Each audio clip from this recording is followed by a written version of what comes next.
One of the greatest misconceptions about nuclear bombs is that they instantly annihilate everything in sight. But the fallout from a nuclear blast actually has layers. When it explodes, it leaves in its wake a kind of destruction that's both fast and slow, and one whose devastation stretches much farther and lingers far longer than many might suspect.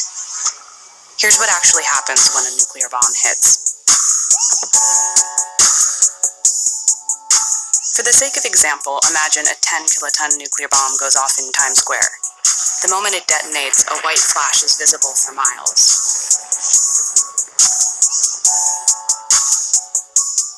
The light is so bright that, for a moment, people as far away as Queens and Newark can't see.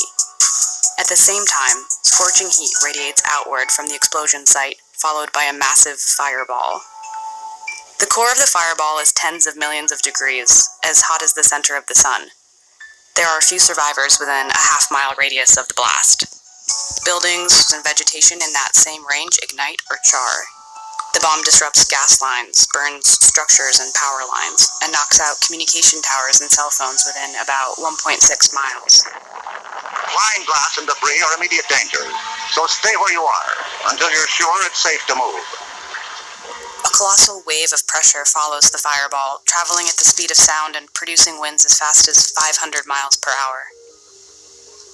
All told, the explosion creates a crater 50 feet deep and a shockwave of about 3.2 miles, reaching south to Gramercy Park, north to the Met, and east and west into the Hudson. Residual pressure shatters windows, and piles of rubble as tall as 30 feet tower within a half-mile radius of Times Square. This has all happened in a matter of seconds. Meanwhile, in the days and hours after the initial explosion, a plume of fallout travels in a single direction away from the blast site. The plume could, for example, settle up the eastern seaboard, leaving radioactive dust on everything in its path.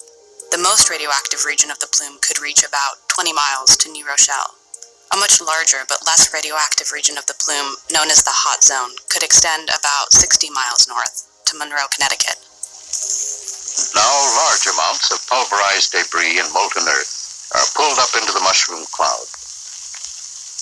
The radioactive atoms produced in the explosion join with the particles of earth and debris. The mushroom-shaped cloud forms and climbs higher.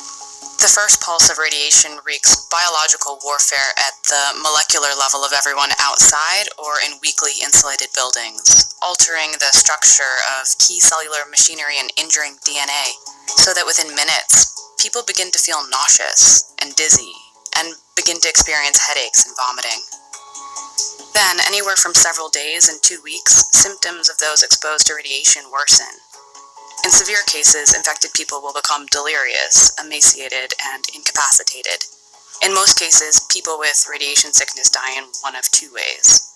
Their immune system is no longer able to fight infection, or their digestive system becomes too damaged to function.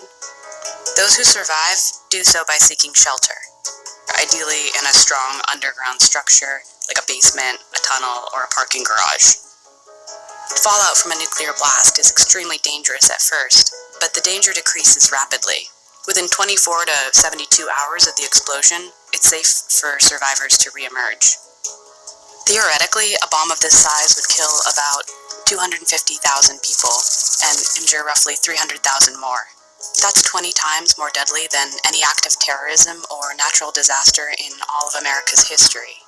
And if in this hypothetical scenario, the bomb had been dropped from the sky instead of detonated on the ground, the number of fatalities would have soared. For context, consider this. This hypothetical scenario is a small-scale example.